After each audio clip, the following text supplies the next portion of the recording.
So now I'd like to introduce both today's author and our interlocutors. Erin Brightwell is an assistant professor at the University of Michigan. She received her PhD from Princeton and completed her MA at the University of Washington in Seattle. She has also studied at Rikkyo University, at Leiden University, Academia Sinica, and what we know is the IUC, the Inter-University Center for Japanese Language Studies in Yokohama, as well as the IUP, the Inter-University Center Program for Chinese Language Studies in Beijing. So today you'll be hearing about her monograph. She has produced many other articles and book chapters. I will just highlight one of them, which I urge you to watch for, because she has a new article coming out next year, which is titled Making Meaning, Lexical Glosses as Interpretive Interventions in the Kakaisho. And this will be published in 2021 from the Journal of Japanese Studies. Serving as our interlocutors today will be Professors Stripoli and McCarty. Dr. Stripoli is an associate professor at Binghamton University, SUNY. She's the author of the book Dancer, Nun, Ghost, Goddess, Gyo and Hotoke in Traditional Japanese Literature, Theater, and Cultural Heritage, which was published by Brill in 2017. In the past, she's worked on medieval short tales, which we know as otogizoshi, and she has an article on Benkei Monogatari, which was published in Monumenta Nipponica. She's also published about otogizoshi and translated them into Italian. And her current project is on cultural heritage that builds on characters from the Heike, including how grave sites and temples and statues were built and maintained, how these function, and how they're connected with local legends. Professor McCarty, Michael McCarty, is an assistant professor of East Asian history at Salisbury University in Maryland. His research looks at 13th century Japanese cultural and political history, and his recent publications include a book chapter on medieval Japanese reappropriations of Chinese illusions, which appeared in a volume called Rethinking the Sinosphere, which you can find via Cambria Press. And we can also watch for a forthcoming article from the Harvard Journal of Asiatic Studies, which is called A Monk for All Seasons, Visions of Jien in Medieval Japan. He's currently working on a book project on the Jokyu disturbance of 1221. So now let me pass the screen to our author to tell us a little bit more about today's book, Dr. Erin Brightwell. Thank you. So I feel like I do want to start out with a few thank yous. First of all, thank you to Christina for that generous introduction. It's very weird to hear about myself in the third person. And of course, thank you to the Center for Japanese Research at the University of British Columbia and all of the work that I'm sure has gone on behind the scenes to organize and promote and facilitate these workshops. I'm really humbled and honored to be included in this lineup. And also, thank you to all of you for coming tonight. I know these are really trying times, I think, for many, if not all of us. And if you're teaching remotely as I am, I have Zoom fatigue. And so I appreciate that despite all of these circumstances pulling us in different directions, that you have chosen to be here with us to talk about, to exchange some ideas tonight. So I would like to start out by giving a brief overview of the book. I won't go into too great a detail, but I want to give you enough information that if you haven't already read it, you're able to follow the discussion without inundating you. So I'll focus mostly in terms of the questions and methodologies that really underpin it. But because it's my understanding that there are some graduate students in the audience tonight, I did actually want to start out with talking about the origins of this monograph, which are in my dissertation. Surprise, surprise. So I was sitting down to write a dissertation on one of these kagami mono, kara kagami, some years ago. And I went to see one of my mentors at the time, Richard Okada, and I said, I don't know how to start. I don't know how to write a book. And he said, don't worry, the book and the dissertation are two different things. And I know that not every advisor will agree with that and that won't apply to every student, but for me, that took a tremendous burden off of me intellectually. I was like, okay, so I can just try to get through this and then maybe digest some and think about it. So the first seeds that I just was trying to get through were, as I said, talking about kara kagami, this thing that I was translating as the China mirror. And I was interested at that time primarily in what was going on with Japanese representations of China, both in the sense of like literally what are the things that are getting put into these representations in terms of details of events, of Chinese sources, but also what was going on, as a project. Why would you want to be representing China anyway, in Japan in this time period? I don't think I reached any dramatic conclusions at the time, but after I took a year after graduating to kind of digest and process this, I realized that some of the bigger questions that the dissertation was pushing me towards were things like what it meant to write about the past more broadly, or in more specific terms for me, what it meant to try to frame the past as a kagami, or as a mirror. And this latter question is what became the seed then for the monograph. So what does it mean to write the past as a mirror? That was really where I began.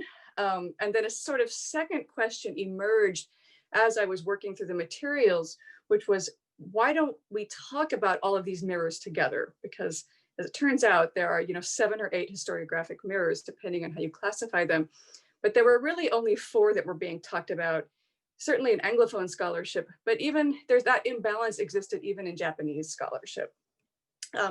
So I sort of hit a reset button for me to try to rethink the material that I had found. And my rethinking process began with the position of, okay, what if we assume that the title, especially that having kagami in the title, is not random, or that it's not a meaningless choice? Now, all of us here who read kagami or have been forced to read them in class, whichever it is, we all know that old kagami circulated under multiple titles originally.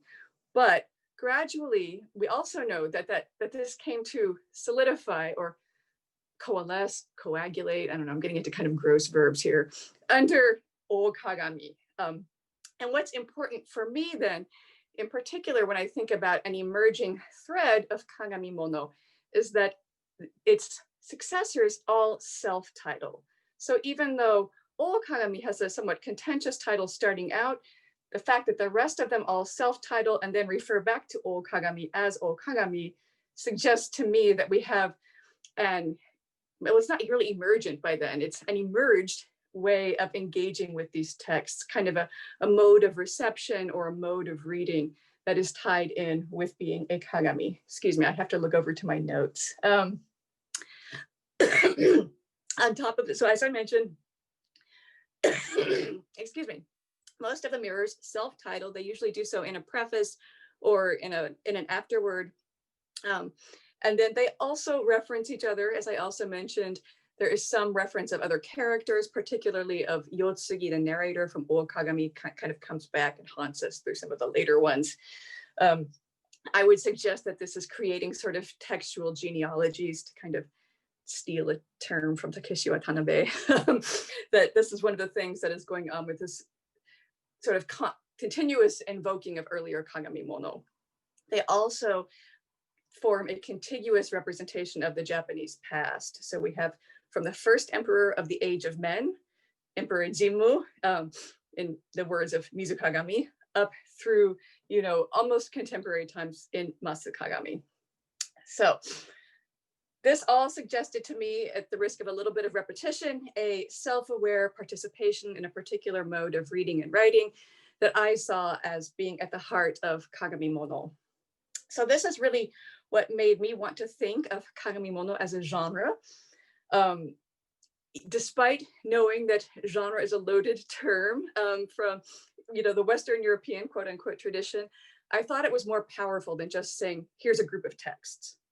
Now, I know that we typically think of genre as defined by linguistic or stylistic or formal conventions, but I wanted to think about it as sort of setting aside the particulars of the definition as kind of a historically contingent thing, and see if we could come up with another set of commonalities that could be the criteria for genre. So it was a little bit of a thought experiment, at least for me.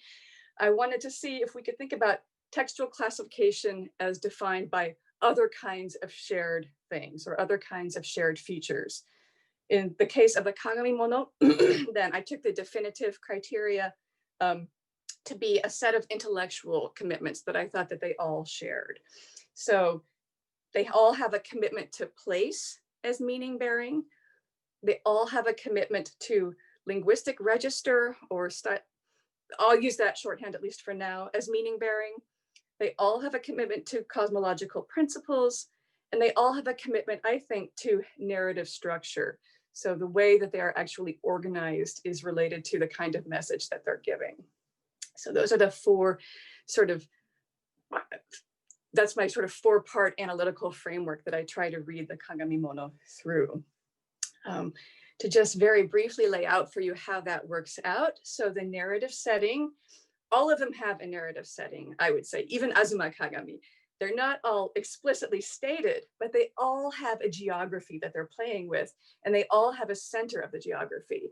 So that center moves, though, unsurprisingly. So we see the settings of the mirrors move in part as a reflection, I think, of the types of authority or the bodies of authority that they're reflecting, but also related to how they're representing the past or the position vis-a-vis the past that they're taking, if they're conservative, if they're aspirational or optimistic, and so on and so forth. But they do move.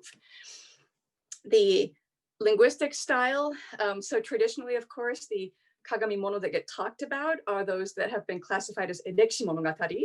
Those are all written in Wabun.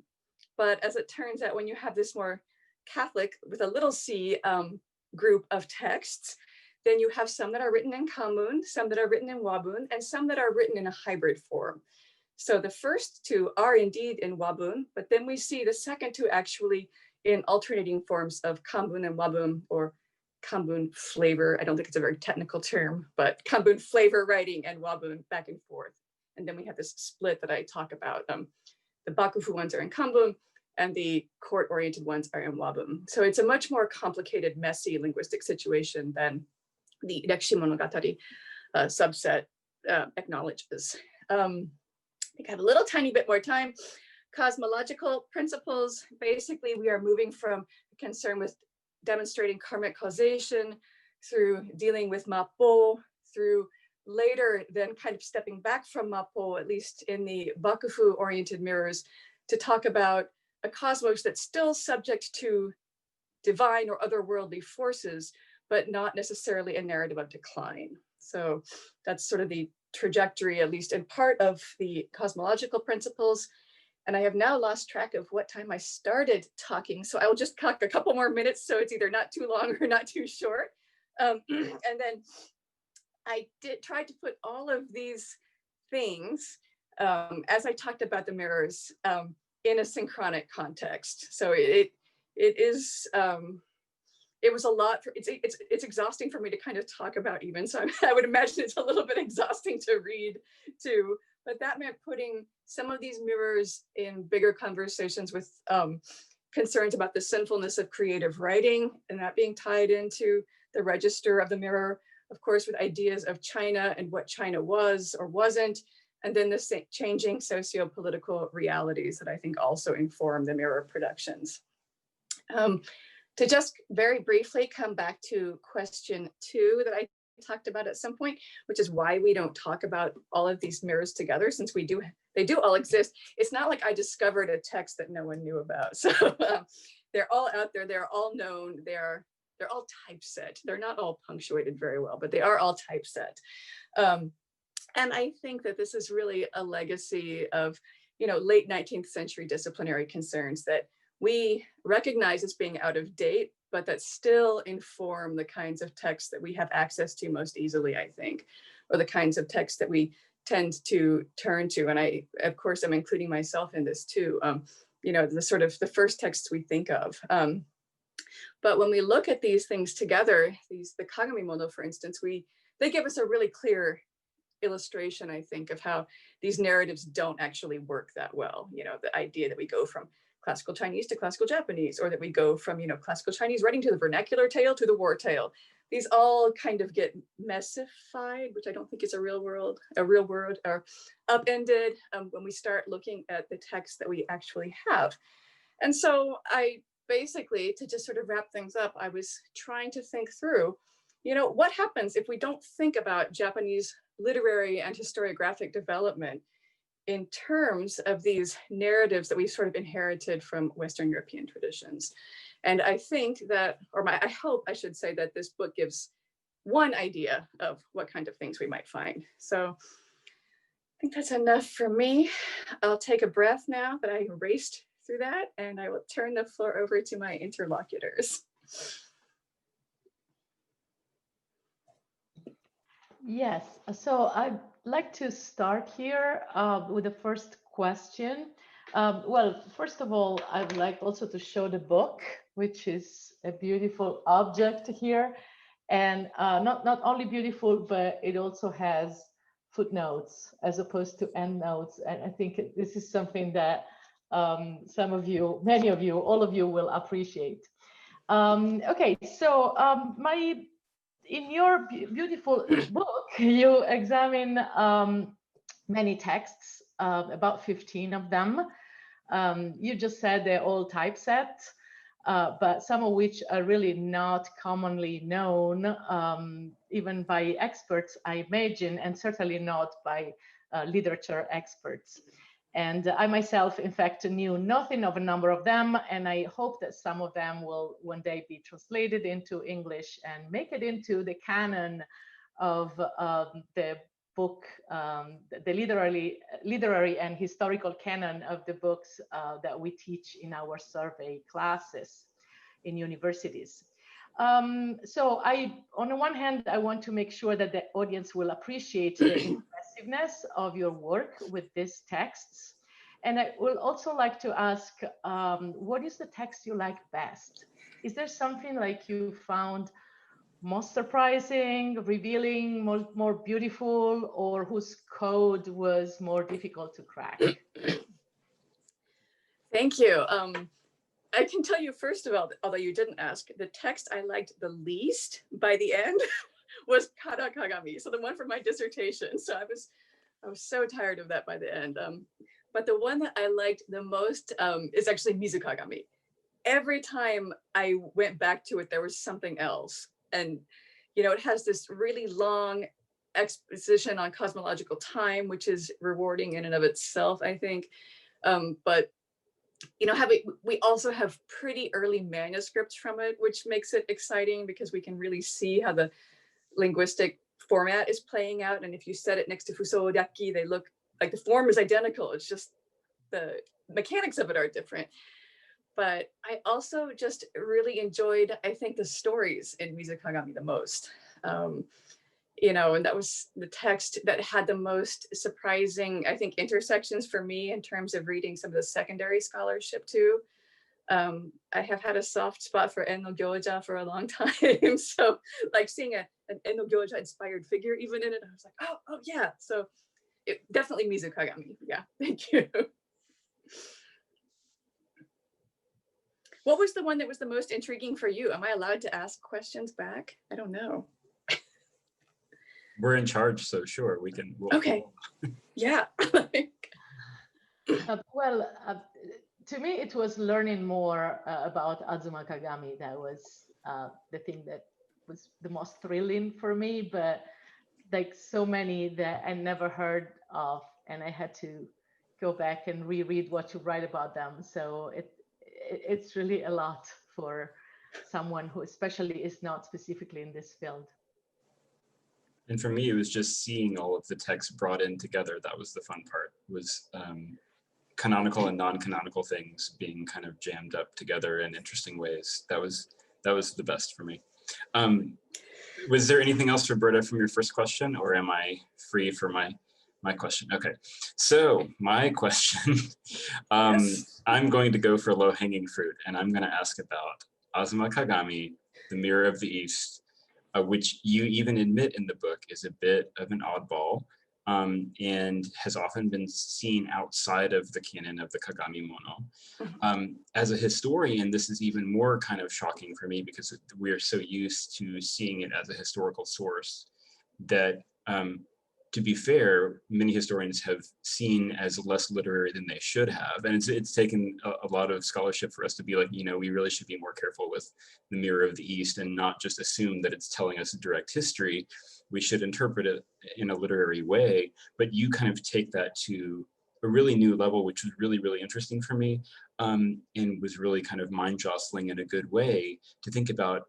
We often see this as a chronicle, a historical chronicle, but you're trying to ground it as another, I don't know what the right term to use, a created text that is trying to wrestle with the meaning of the past.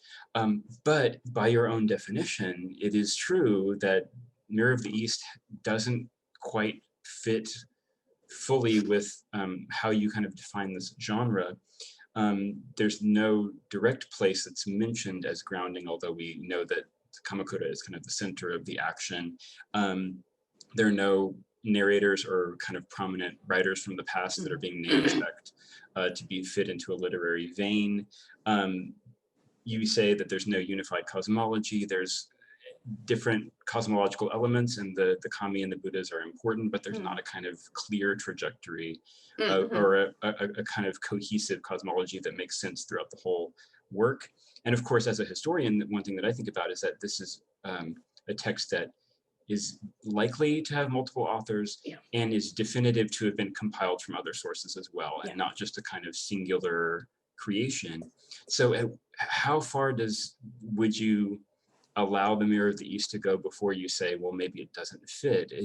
Does it become an issue of, because you see the Mirror of the East as part of the Kagami Mono, it has forced you to expand your definition of the genre? Or does it at some point become like Pluto, where we say, sorry, buddy, you're no longer a planet, you've been demoted? Where do you see it in terms of how it fits and how it doesn't fit? And you do a good job, I think, of arguing aspects of that, but I'm just gonna give you another chance to have a bat at that. No, I mean, thank you. So Azuma Kagami was probably my second favorite, so I was glad that Roberta enjoyed it. But it was also the one that I really didn't want to read for many reasons. One, because it's so long. But I was trying to figure out, how can I talk about Kagami Mono when I felt if I didn't read it, it was going to be the elephant in the room. The one Kagami Mono that everybody knows exists, even if, or it's a Kagami that everybody knows exists. And I was really pushed from the get-go, or maybe not pushed, that's too strong, favorably encouraged, I should say, by Komine Kazuaki to read Azuma Kagami as part of this. He published on, he's published on everything, but one of the things that he's published on is a very early sort of call to arms to read Azuma Kagami more literarily. So he was really instrumental, I think, in encouraging me to tackle it and see what happened. So for me, that was an interesting way to really think about, again, so what does it mean to say that these are all Kagami Mono, as you're kind of asking me?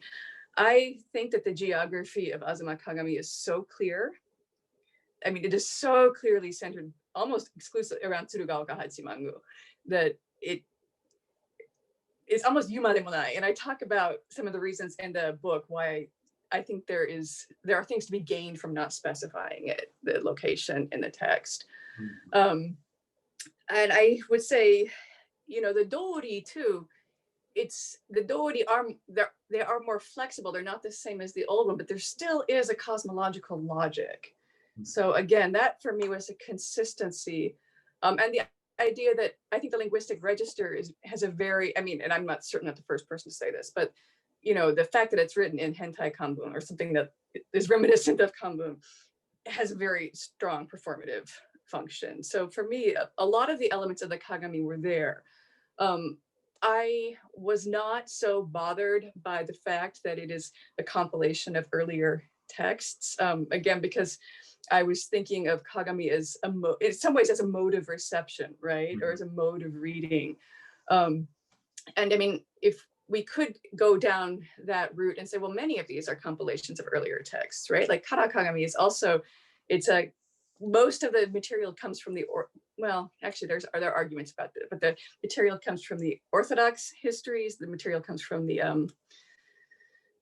can't think what they're called, the not unorthodox histories, like the more sort of dasher, like the more deviant texts, if you will. So even Mizu Kagami, there's lots of stuff from Nihon Ryoiki in there, and of course most of it's borrowed from Soryaki.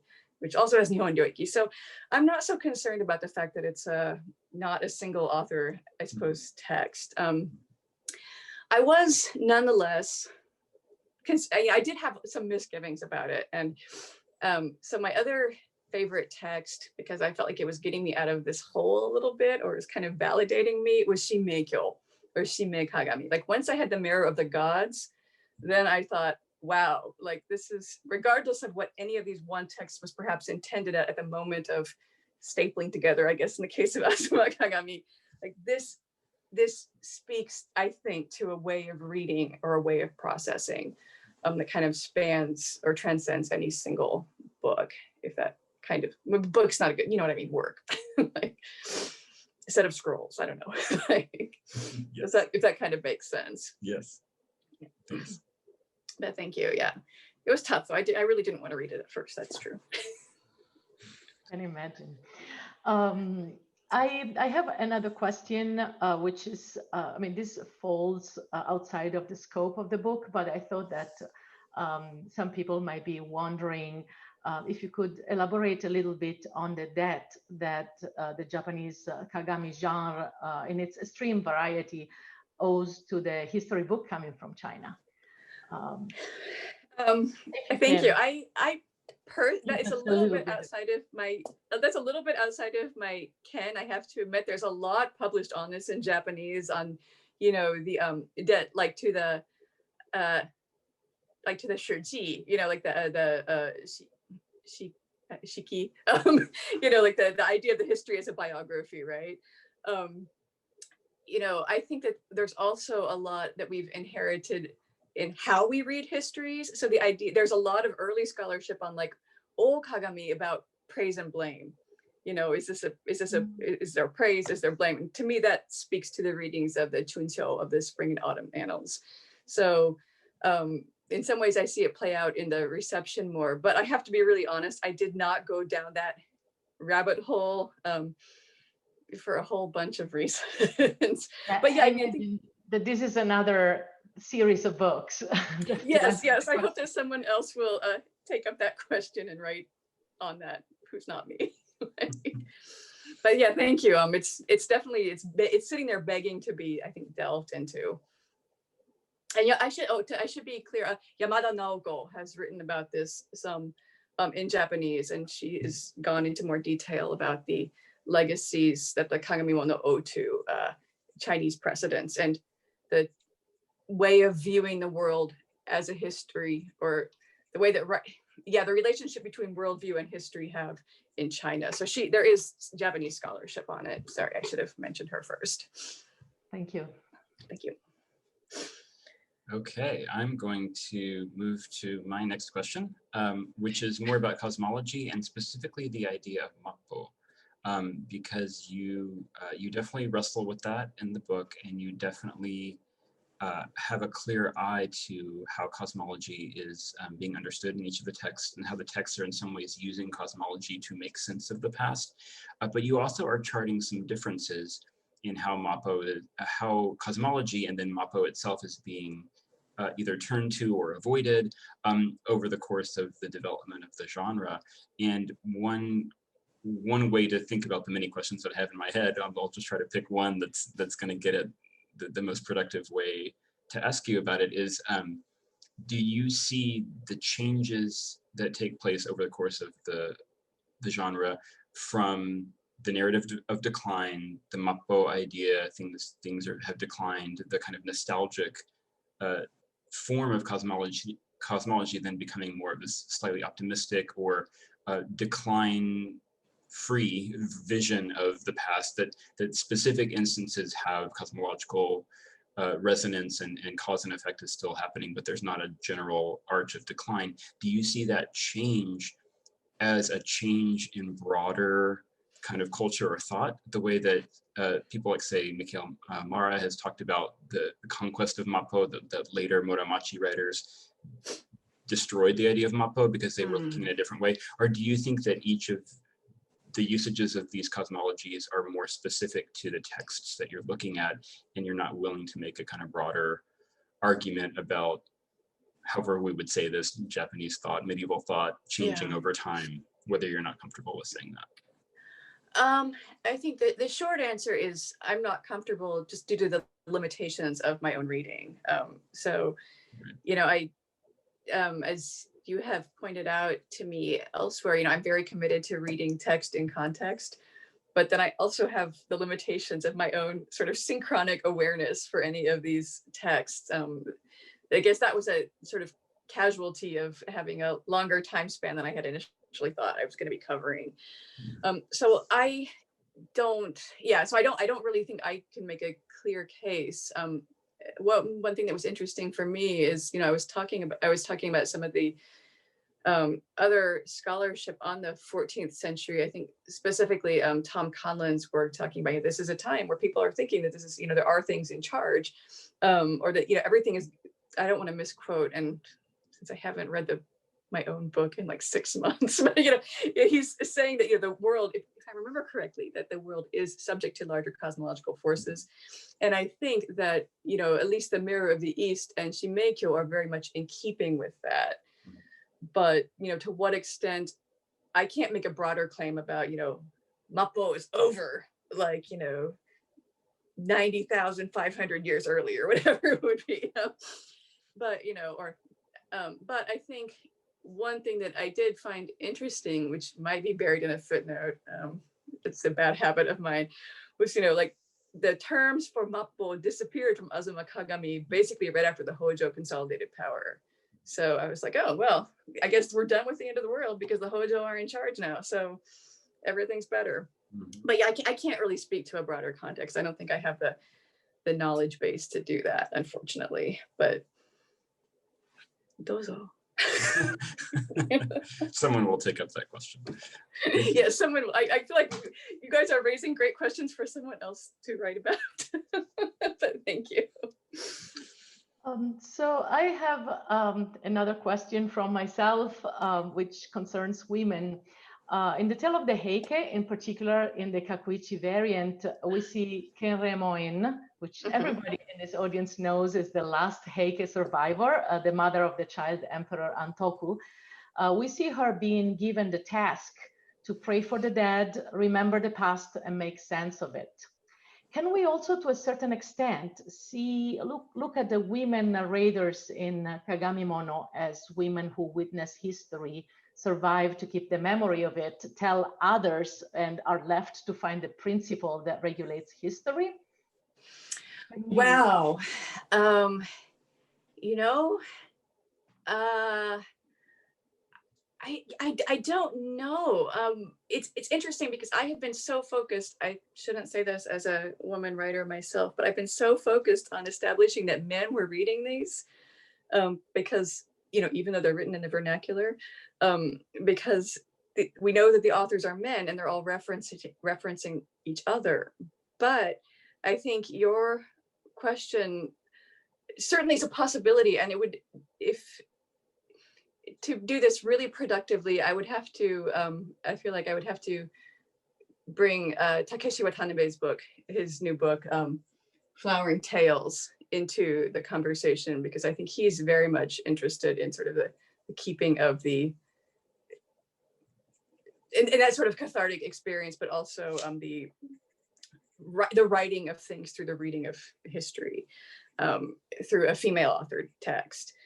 So that is, you know, not something that I have thought about in my own work, but there is, I wouldn't say it's impossible, and in part the, you know, the sort of not fluidity, but the fact that we have male narrators and female narrators in this genre, or what I'm calling a genre, I think is not insignificant. I mean, that's one of the other interesting things too, right? That this is a place where we have male authorities as Yotsugi, but then we also have, you know, his granddaughter is narrating one of the Kagami Mono. So it's something where gender doesn't limit or necessarily enhance your claim to be able to speak authoritatively. So, wow, thank you for pushing me in that direction, Roberta. Yeah, maybe this is speaking to a broader audience that I've been thinking about. That's really exciting. Yeah, I have to think about that some more. Thank you. All Right, I have one more Okay. question from the panelists, and then after that, we will be opening it up to some of the questions that people have been putting in to the Q&A. And that question, well, it starts out with a comment that I really, really like how you approach texts as coming from a context, as coming from a time period, how you're very careful to say at least what we can say fairly definitively about when something is written, and how you always take care in your chapters to find some other anecdotal sources or references to get a sense of what people are thinking about in the 1150s or in the 1180s. And at each of these moments, you flesh out the kind of the environment, and I think it's very clear that you care about things like causality, you care about events, and you care about the impetus for writing. But I wonder if you could address a bit more how you see literature as a response to history, or how you see certain types of events in your view as causing or almost impelling people to write down a Kagami to make sense of their world. And is there a danger in drawing too strong of a connection between a certain political event and then a Kagami in response? Or, you know, how do you see the kind of matrix that obviously people are doing things for lots of different reasons, but Yeah. there are bigger things going on that are also important? Yeah. There's a lot to that question that I can try to unpack. Maybe I'll start with the last part, which I wrote a note to myself as an arrow. I'm not sure what exactly that arrow meant, but I think that arrow meant overdetermined. And so I think there is a risk, I think, for someone like me who is so invested in bigger context and in thinking about literature as a product of, you know, a time, place, people, that I could end up with an overdetermined reading. You know, like, oh, this must be written in response to whatever. Because of course they never say, right? Like they never identify saying, you know, I lived through the Genpei War and now I'm writing this Kagami Mono to process it. Right. And so yeah, that is a risk that I'm definitely aware of, and it was one of those things. And I think in some cases, you know, I felt like in some cases the signs of a specific, maybe crisis is too strong a word, but crisis were clearer than in others. And sometimes that's just a result of, you know, the text that we have that happened to survive. So this was another reason that Mizu Kagami was so meaty for me, was because we also have the presumed author's diaries, or at least parts of them. So, you know, we have Nakayama Tadachika writing about the decline of the world in his diaries, and, you know, his concerns with precedent, his concerns with the end of the world, in some ways in somewhat atypical ways, because we get some emotion in a court diary. So if he is the author of Mizu Kagami, and he is the most likely candidate, at least in terms of the sources that we have. I mean, he's, you know, the one who shows up in early Mokuroku and things like that as the author, then I felt fairly confident that I wasn't doing an act of interpretive violence, at least in thinking about Mizu Kagami as probably post-dating the Genpei War because of this development that we saw in his other rhetoric.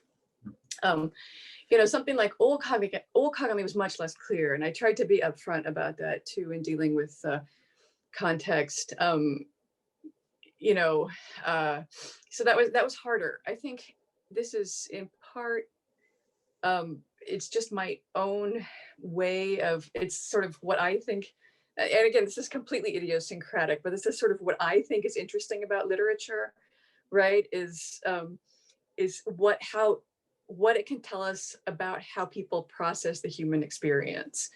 And so for me, that means trying to read it as in part of an interpretive matrix, for lack of a better term. So I'm always going to be wanting to read, well, I say always, who knows, you know, maybe in 10 years I'll be like, never again. But at least for now, I really like to think of texts in conversation with their contemporaries. And, you know, I know that is, that it is possible to take issue with that. And I think in part I am this is, yeah, that's just my own priority. You know, I, as a person who reads text, I am not interested, or I would not be interested, let me say, in, you know, like the Brightwell reading of Mizukagami, in which I somehow discovered something about myself. I don't know. I mean, I don't think people work like that really, but like, you know, Right. I wouldn't be looking for like, yeah, it's just, there, I mean, there are so many different approaches to literature, but or the study of literature, but mine is very much, I think, grounded, or maybe not grounded, is oriented towards thinking about it in historical context. And I think part of that is, you know, my experience in seminar with you, Michael, long ago, but, you know, working with someone like Martin Colcutt, Mhm. who really made me want to know more about Japanese history. So that was really instructive for me. I am also, you know, long ago I was a poli-sci minor. So I think that there's part of that is also always for me. I'm looking for the political and historical implications of a text. So it's not literary analysis in its purest sense. I sadly don't have an ear, I think, for, oh yeah, that is the most beautiful turn of phrase. Like that, I know that there are people who can do that. I'm not Right. one of them. But you're interdisciplinary, which is why, and so am I. So this is a question of friendliness rather than attack. But because I share your same goals from the history side to be reading text in context. So, but I understand. But I think one of the things that made that really helpful, and I don't want to talk too much so that we can let other people ask questions, but you know, is I really have to acknowledge the immense debt I have to Japanese scholarship for these texts. You know, Roberta was mentioning earlier, like you're reading all of these crazy primary sources. But as I said, these aren't things that I discovered on my own. And so it's really through taking advantage of the immense amount of work that Japanese scholars have done on medieval Japan, and where everybody's writing about, in a sense, you know, the same texts, and to the point where sometimes I forgot that not everybody else already, like when I was talking about, I was like, well, of course you would read this text with that, because, you know, these 7 other guys who are the leading figures in that field are reading them together. So yeah, that was kind of a tangent. Maybe I should just stop talking and we should. Okay, I would go on and start with questions from the audience. And we have a first question, which is very long, and I will have trouble reading it still, because I've been in the United States only for 20 years. But the short question is, have you seen Eiga Monogatari being referred to as Yotsugi? And I'm going to go back to the beginning of the question, which is Mumio Zoshi refers to works such as Yotsugi and the Great Mirror. And Japanese scholars take this to mean that Yotsugi referred to historical narratives in general and Eiga Monogatari in particular. Not Okagami, even though Yotsugi is the narrator there and not of Eiga Monogatari. So you mentioned that Okagami was known by many titles early on, but have you seen Eiga Monogatari being referred to as Yotsugi? So I have not looked very extensively for Eiga Monogatari, is the short answer. You know, that was really a text that in a sense I was writing against. And I, again, as I have already referenced Takeshi's book, Flowering Tales, that's really about Eiga Monogatari. And so to me, I saw the Great Mirror as, well, so I reference in the introduction, the conversation of the Genji that everybody who writes about Rekishi Monogatari references, where Genji and Tamakazura are talking about, you know, what are tales. And I saw, and I'm not the first person to do this, Eiga Monogatari as one attempt to answer that, but I saw Okagami as a very concerted attempt to offer a different, and in my opinion, more interesting effort to answer that. So pursuing that path led me to not really pursue the Eiga Monogatari path that much. And I really ended up reading in the Rekishi Monogatari scholarship, even though I don't like that category, a lot more. And Eiga tends to just sort of get shunted out of a lot of that. So that's the kind of long, sort of adjacent answer to that question. Yeah. All right, I have another question from the audience, and this actually follows up with some of the conversations we were having with the Mirror of the East. In terms of Azuma Kagami and the lack of a coherent cosmology, do you see the possibility of a serial cosmology, depending on the stage of the Bakufu being described, as kind of evolution maybe, or do you find it always jumbled? I guess I don't find it jumbled. I find it flexible. So maybe it's a different, I think this is one of the things that you and Michael and I you and I were characterizing it in different ways. I mean, to me, I could say ad hoc, but I don't think that that's quite the right word, because I think that the logic is consistent. The logic of the cosmology is consistent. If you can get the kami and Buddhas on your side, then things will work out as they should. So that is simply I would say a more elastic form of principle than saying that things are headed downhill forever. Or for the next 10,000 years. So I don't know if it would I don't know if that's exactly answering the question. I'm not sure I would say it's evolutionary, but I think that in my understanding of that text, because it is flexible, it makes it able to accommodate turnover or evolution, if you will, within the Bakufu. So, it's able to validate both Yoritomo and the Hojo, because you wouldn't be on top if you didn't do it right, which is, I don't mean to be flippant, but yeah, that's kind of my take on that. Thanks.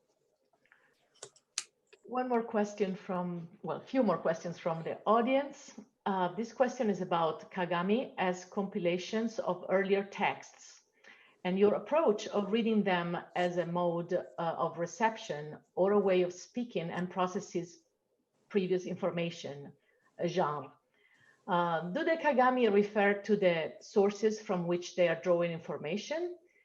Certain Ming Dynasty historical texts discuss their sources or attribute part of the text to earlier authors and texts. Do authors of the Kagami demonstrate an explicit awareness of other contemporary circulating texts? Oh, thank you. That is this is a really weird, maybe not weird isn't the right word.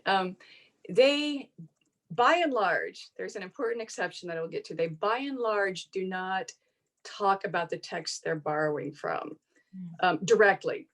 But this is one of those things where we might be able to say, but to infer that they're borrowing from certain texts. But Mizu Kagami never says it's borrowing from Fuso Ryakki, even though it very clearly is. The most that they do is, I'm trying to think if Nomori no Kagami does. I don't think so. The most that they do is they'll reference figures from another text. So they will reference Yotsugi, or they will reference, it's actually mostly Yotsugi, and it's mostly O Kagami that they refer to, sometimes directly or sometimes obliquely.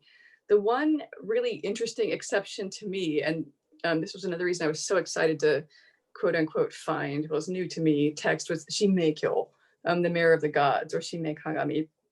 That explicitly names, I believe, only 2 texts within it, although people think it's also borrowed from Taiheki.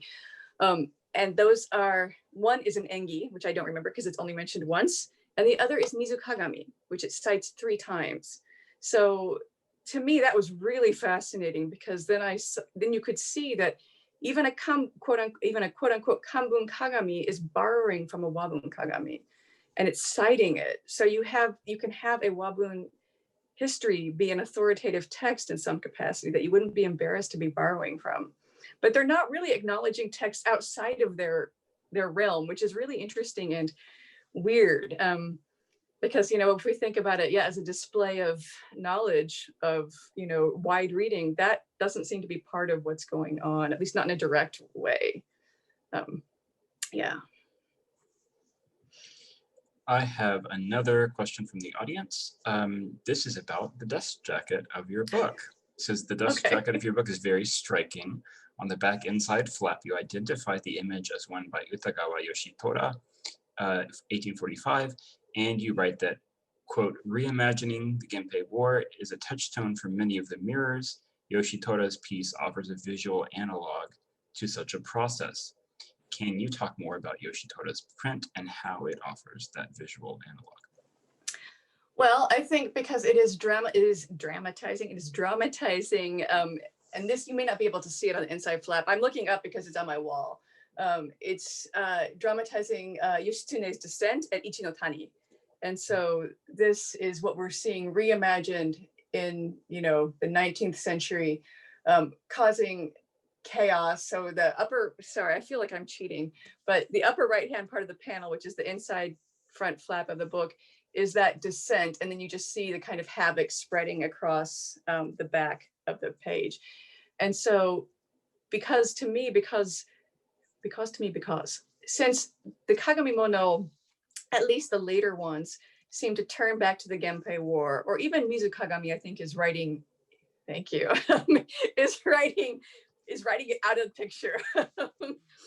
You know, I think that the Genpei War is so central to the way history is thought about in medieval Japan that I felt justified, to be frank, in bringing in a later representation of it, since that to me was yet another iteration of, you know, re-narrating the Genpei War after a certain fashion. And I will be honest, I also, at the advice of another medievalist, of Molly Valor, she said, you should have a chaotic print, because I had done that for a PowerPoint. And she said, the book is about imposing order on chaos. I encourage you to do that. And so I hope she doesn't mind me giving her a shout out, because I thought that was I liked her suggestion, obviously. And then this is the one that I found, so.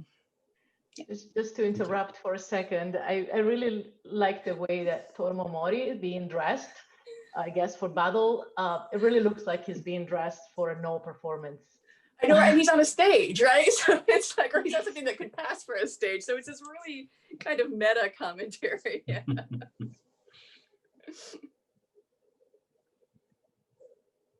And Michael, I think you have the final question. All right. Let's see. There's a new question in the Q&A. I just answered the one that was sent to me, but there is another question that says, I found very interesting your comment that the terms for Mappo disappeared from the Azuma Kagami after the Hojo came to power. And I was wondering if that applied more broadly to all the related terms, such as Mase, Matsudai, Gyoki, etc. Yeah, to the extent that I was able to catalog them, and that there's always a chance that I missed one, but as I was reading through and taking notes, that was one of the things that I was looking for, and they seem to disappear entirely. I want to say after the 1240s, they're all gone. But yeah, so to me, that was actually something that was quite striking, and I was like, whoa, really? And I kind of kept looking back, and I was like, huh. So you know, it is possible that I missed some, because I'm, you know, a human being. I don't need to apologize. It's possible that I missed some, but that seemed to be the overall trend for sure. Yeah. Thank you. Well, at this point, I think there's one final question there, just about a text that you referenced. Was it the Jime Kagami? Can you address what text you were referencing 2 questions ago? 2 questions ago. Was it the Mirror of the Gods? Maybe.